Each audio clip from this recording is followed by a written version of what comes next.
Okay. It should be all right now.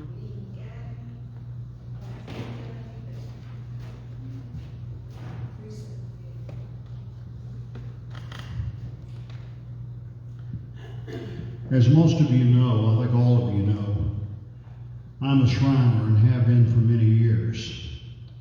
Brother Eric Sims and Brother Danny Phillips are also members of the nobility. But to wear that fez and call yourself a Shriner has not always been the easiest thing in the world. The first group, called the Ancient Arabic Order Nobles of the Mystic Shrine, now known as Shrine International, was founded in 1872 with the charter of Mecca Temple in New York City. It was founded by a physician, Dr. Walter Fleming, and an actor named Billy Florence. There was, in those years after the Civil War, there was craze going around about the number 13. A place called Knickerbocker Cottage in New York. It was a restaurant. A group of men would meet for lunch every day. And there had to be 13 of them. If there was 12, they had to call it off. If it was 14, one person had to leave. And they sat down for lunch at exactly 12:13 each day. That was just a craze going around New York. And quite a few of these men were Masons, and they decided they wanted a fun organization. Billy Florence, as an actor, had traveled various places, and he had visited Marseille, France, and the story goes that he attended a play one time in Marseille, and at the end there was an initiation into a secret society. He made notes, and based on that, Dr. Fleming wrote the ritual. That was in 1872, and it was a fun organization for Masons, still is. But in 1893, a lot of conflicting stories about how this happened, but the legend is that there was an African-American Mason named John G. Jones. He and 12 others were initiated into the Mystic Shrine by Rofelt Pasha, an Arab who was visiting the World's Fair in Chicago. There's a lot of problems with that story. But anyway, he started this other organization, and there was a lot of conflict there.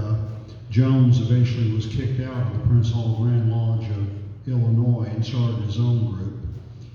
But in 1900, Isaac Holland of Philadelphia was the imperial potentate. He called together the remaining temples, and they were renumbered at the time. They organized the ancient Egyptian Arabic Order Nobles of the Mystic Shrine.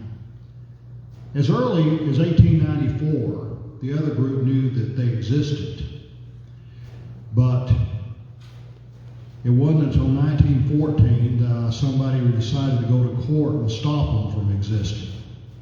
In other words, the white Shriners wanted to put the black Shriners out of existence. There was a lawsuit filed in Atlanta, Georgia, and several other states, including Texas. The clincher was in Houston when Arabia Temple, the white temple, sued Doric Temple, the black temple. And this litigation went on, the whole thing, for 15 years.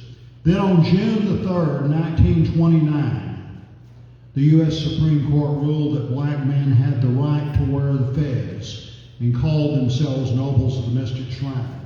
It was decided based on the concept of latches, a legal term related to delay. They knew they existed in 1894. They filed suit in 1914. 20 years is too long to claim an exclusive right. They were arguing about patents and copyrights and stuff like this. That's too long to wait. At the time, Caesar R. Blake of, I think it was from Charlotte, North Carolina, was the imperial potentate. And this was a great victory. Ever since then, Prince Hall Shriners have gathered in church on Sunday closest to June the 3rd to celebrate the victory before the U.S. Supreme Court. 1985, this was held at Smith Chapel AME Church in Dallas, and I was the speaker. Other times I had been to these events, quite a few of them over the years, in fact, but since they have it on Sunday morning, it's not convenient for me to go.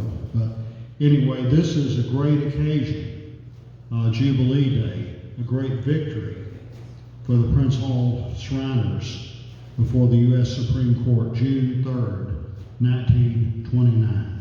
An important Black history moment. Amen. Amen. Okay, can we have our gospel choir? Yes.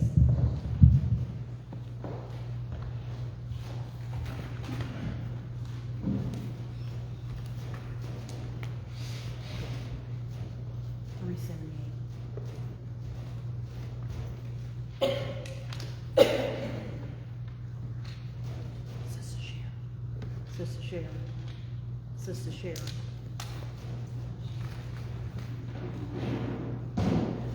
I am weak and I need thy strength and power to help me over my weakest hour.